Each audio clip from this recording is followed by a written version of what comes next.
Boa tarde, estamos aqui em mais uma Educação de Classe. Boa tarde, Franci. Gente, olha, o clima hoje, pré-feriado, está pesadíssimo nas escolas e nos centros de educação infantil, hein? Teve de tudo hoje, hein? Teve pai que entrou em escola e bateu em aluno, teve professor que surtou e teve que ser levado às pressas para atendimento médico, tem gente surtando todos os dias, mas o pessoal da Secretaria de Educação insiste em não acreditar. O prefeito insiste em achar que isso está acontecendo em outro lugar, mas está acontecendo aqui em Petrópolis, porque as condições de trabalho, gente, não estão adequadas.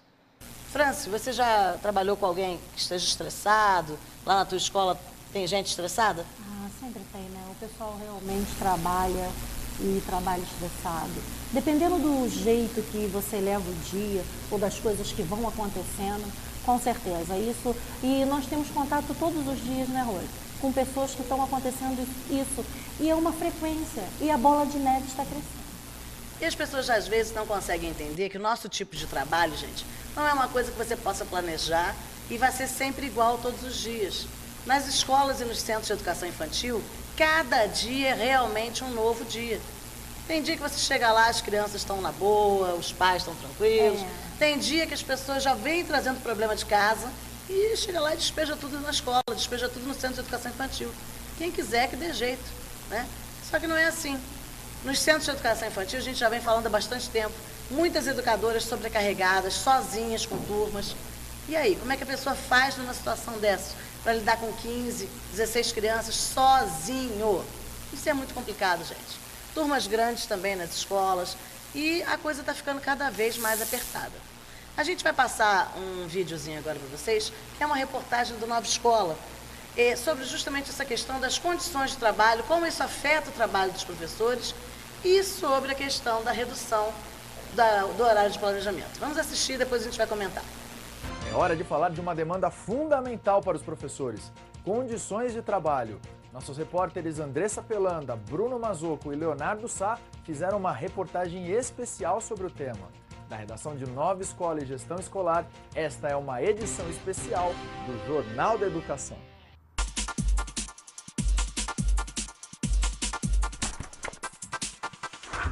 10, 12, 14 horas em sala de aula, de uma escola para outra, às vezes sem contrato de trabalho, sem tempo para preparar aulas, nem avaliar os alunos. Alunos, na correria é difícil guardar o nome de cada um. Esse é o cotidiano de muitos professores brasileiros. Quais as causas dessa situação? Quais suas consequências? E quais as saídas possíveis? Condições de trabalho é o tema da segunda reportagem da série O que Querem os Professores. Profissão professor. Uma das ocupações mais desgastantes que existe. A informação é da Organização Internacional do Trabalho. Por que é tão difícil o dia a dia do professor? Nossa reportagem conversou com docentes, acadêmicos e representantes da sociedade civil. Eles abordaram as causas do desgaste, que aliás são bem conhecidas: desrespeito com planejamento, jornadas extenuantes, contratos de trabalho precários. Conheça mais sobre cada uma das faces desse problema.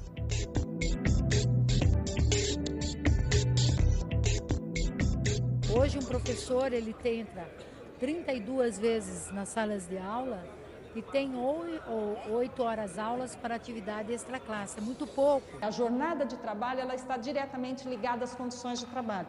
Se eu trabalho 60 horas, 70 horas por semana, certamente minhas condições de trabalho, não só de trabalho, de vida, ficam razoavelmente comprometidas.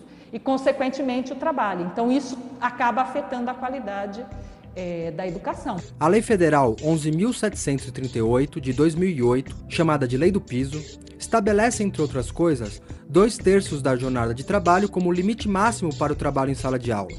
1/3 restante seria destinado para a preparação de aulas, correção de atividades e formação continuada. Na prática, porém, isso não ocorre. Nos estados do Amapá, Maranhão, Pará, Paraná, Rio Grande do Sul, Santa Catarina e São Paulo, o tempo reservado para atividades fora de sala é inferior ao estabelecido por lei. Docentes e pesquisadores apontam a atuação em mais de uma escola como outro fator prejudicial para a categoria e que interfere na qualidade do ensino. De acordo com dados do Ministério do Trabalho, os cerca de 3,5 milhões de empregos relacionados ao trabalho docente na educação básica são ocupados por 1,5 milhão de trabalhadores, o que leva à conclusão de que cada professor tem, em média, pelo menos 2 empregos. Não são poucos os que permanecem em sala por mais de 10 horas, de segunda a sexta-feira. Além disso, muitas dessas vagas são para professores temporários, que não gozam de benefícios como férias e 13º. Segundo o Ministério do Trabalho, atualmente, 48 mil docentes atuam nas escolas paulistas como temporários. Eles representam 21% dos 230 mil professores da rede estadual. Essa forma de contratação, com o objetivo de enxugar a máquina, porque o que acaba acontecendo? Chega 30 de dezembro, ele é demitido. E só vai retornar se ele pegar aulas no início do ano letivo, tá certo? Então ele perde todos os direitos dele. Existe uma rotatividade muito grande dos professores, porque nós temos um número muito alto de professores na rede pública estadual que não são efetivos. Então, a cada começo de ano muda a equipe de professores na escola. Então, esse é um dos aspectos que os professores apontam como um grande dificultador no que diz respeito, então, porque eu olho mais para dentro da escola, né? Então, no que diz respeito à questão das práticas. Se tivéssemos uma carreira que propiciasse o professor ter uma jornada única numa só escola, ele ficaria mais tempo nessa escola, teria suas horas de trabalho desenvolvidas nessa escola, formaria um grupo coeso. São coisas que são absolutamente relacionadas. A gente não consegue recortar um fenômeno e olhar por ele mesmo. É preciso você pensar, estabelecer relações. Mas quando a gente olha para a escola, essa é uma questão que aparece com muita força.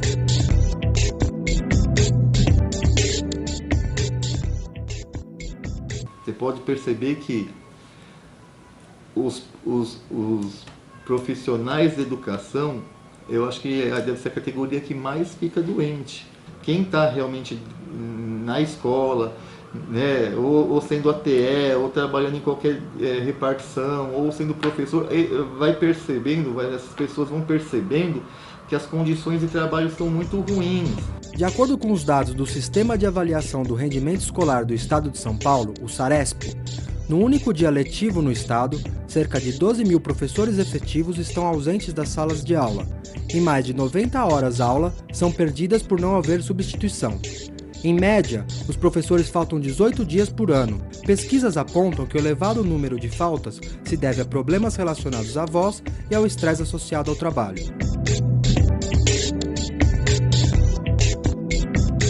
As pesquisas apontam que só 0,6% das escolas brasileiras oferecem as condições minimamente adequadas para se realizar o ensino e a aprendizagem.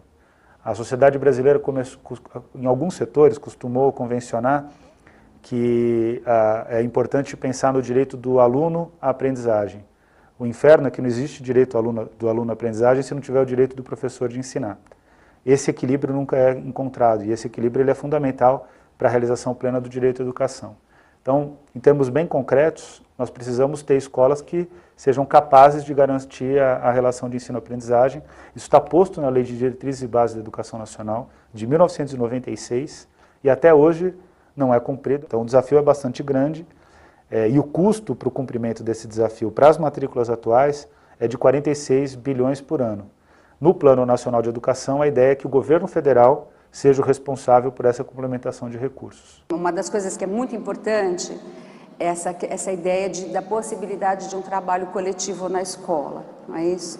Então, aí você tem questões relacionadas a salário e carreira, né? Forma de contratação, então o professor ser concursado, poder atuar numa só escola. É preciso incidir muito fortemente na formação inicial e continuada dos professores, né? Porque além dele ter condições de ficar na escola, é preciso que ele possa, com autonomia, pensar sobre o que fazer com seus alunos. Formação inicial e continuada. Esse tema está por trás de boa parte do mal-estar docente, da desvalorização da carreira e do desgaste da profissão.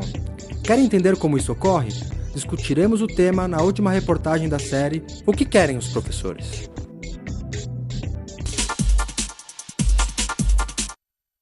Aí, gente. E parece que isso só acontece lá em São Paulo, né? Por exemplo, essa reportagem foi de São Paulo, Agora é uma questão nacional, gente. Lá em São Paulo é assim, no Rio de Janeiro é assim, aqui em Petrópolis é assim. As pessoas, esse maldito, essa criação que eu sei lá de quem foi, do tal do trabalhador temporário, né? Temporário. Aí todo ano é a mesma coisa, gente. Nunca vai começar o ano tendo professor. Porque se você coloca um temporário, você não chamou o concursado. No final do ano, a pessoa terminou o contrato dela, ela vai embora, né? E aí você começa o ano com quem no lugar dela, se você não planejou e não chamou os concursados para aquelas vagas? Que é o que tem acontecido aqui direto. 2011 foi assim, 2012 foi assim, 2013 foi assim, 2014 foi assim e 2015 também está sendo assim. E não é falta da gente pedir, não é falta da gente reclamar, não é falta da gente apontar qual é o problema. O problema hoje aqui em Petrópolis é falta de vontade. As crianças estão sem professores até hoje porque a Secretaria de Educação não teve vontade de fazer o planejamento adequado e arrumar a casa. Isso tem que ficar bem claro para todos os pais que têm alunos tanto nos centros de educação infantil quanto nas escolas públicas de Petrópolis. Está sem professor porque o governo fez a opção de deixar sem professor, não é, França? Com certeza.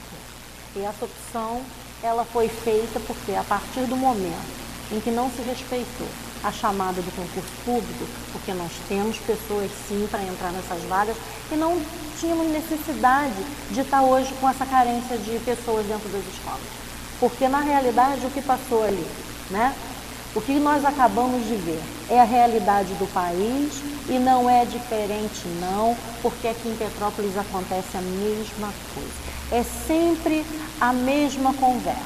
Nós estamos fazendo, estamos contratando, os concursados estão sendo chamados e continua a carência nas escolas. E continua funcionário sobrecarregado, funcionário ficando doente, funcionário surtando, com problemas físicos e com problemas que acarretam o quê? Problemas mentais até. Porque como vamos aceitar hoje que dentro do município há uma carência, quando na realidade o quadro que se mostra para toda a população é que está tudo bem. Exatamente. Onde está tudo bem? E quando a gente fala em condição física, condição de trabalho, gente, não é só a escola ser bonitinha, arrumadinha, não. Por exemplo, quando você tem um horário de trabalho, em que o professor vai a uma escola dar uma aula no dia, às 9 da manhã até às 9h50, depois ele tem que sair para outra escola, isso são péssimas condições de trabalho. Porque Petrópolis, as escolas não são umas ao lado das outras. Né? Então, quem dá aula lá no Batalhar, por exemplo, para chegar no retiro para dar uma única aula, é óbvio que vai chegar atrasado, vai chegar estressado, porque já teve que atravessar a cidade inteira, pegar trânsito. Então, isso tudo é falta de planejamento. Falta de planejamento nas escolas, na composição dos horários. Agora, os diretores também acabam ficando reféns do planejamento da Secretaria de Educação. Por quê? Porque a Secretaria de Educação não manda os profissionais, não chama. Então, na escola que eu trabalho, por exemplo, está sem educação física. E aí? Vai chegar quando? E por conta disso, o horário está uma bagunça, né? 3 aulas seguidas da mesma matéria, aula vaga. Nós fazemos, inclusive, um apelo ao Ministério da Educação, Ministério Público da Educação, que faça uma revisão aí nos horários dessas escolas. Tem muita criança com aula vaga, ficando à toa dentro da escola, 2, 3 aulas, para esperar uma última aula. E não é porque o profissional faltou, não. É porque não tem profissional para essas aulas. Exatamente. Isso é um absurdo. Nós estamos no mês finalzinho já de abril. Semana que vem é a semana dos feriados. Quando voltar, acabou abril. Né? Então, o primeiro bimestre já se encerrou. E aí? A pergunta que a gente sempre faz, volta a fazer. Secretária Mônica, como vai ser feita a reposição das aulas desse povo? Porque no ano passado a Secretaria também fez a opção de deixar as crianças que os profissionais estavam em greve sem as aulas. Esse ano vão ficar sem aulas porque não tem profissional. E o déficit que está acompanhando essas crianças. Porque aí depois é muito fácil, né, França? Você fazer uma avaliação nacional e dizer que as crianças daquela escola ou daquele município não estão bem. Não vão estar bem nunca, porque não tem aula, não tem professor. Como é que você pode querer comparar uma criança de um colégio privado que tem aula sempre com uma criança de uma escola que não tem aula. Aí a escola pública que é ruim? Não. A escola pública é excelente. Os profissionais da escola pública são os mais bem preparados. O pessoal do colégio particular, você conta nos dedos lá quem tem mestrado, quem tem doutorado, pós-graduação. Você vai em qualquer escola da rede pública, todo mundo estuda, todo mundo tem mestrado, doutorado. Mínimo hoje as pessoas têm pós-graduação. Agora, adianta ter isso tudo se não tem aula? Se não tem professor? Não adianta. Não adianta e não é só um apelo, nem só ao Ministério Público da Educação, né? É o Ministério Público do Trabalho também. Porque as condições de trabalho não estão boas. Porque condição de trabalho é o mínimo que o funcionário precisa para estar dentro dessa unidade, né? Porque precisa ter condição para trabalhar, você precisa chegar ao seu trabalho e encontrar um lugar adequado para o trabalho. Porque se o funcionário não tem um lugar adequado para trabalhar, e quando eu digo adequado é porque nós temos muitos espaços dentro do município, que são as nossas escolas de SEIs, que não dispõe de um lugar, de um vestiário para o funcionário. Não dispõe de um lugar para você guardar suas coisas muitos pessoais. Muitos não têm banheiro e muitos separado, nem banheiro separado tem. O banheiro é o uso coletivo, né? Então isso é uma falha. Porque se hoje nós temos que ser tratados de acordo em algumas partes dessa prefeitura com várias regras da CLT, por que não o Ministério Público do Trabalho também não pode fazer a fiscalização para esse trabalhador da educação? É necessário. Nós vamos fazer um intervalo e já voltamos e vamos continuar nesse assunto.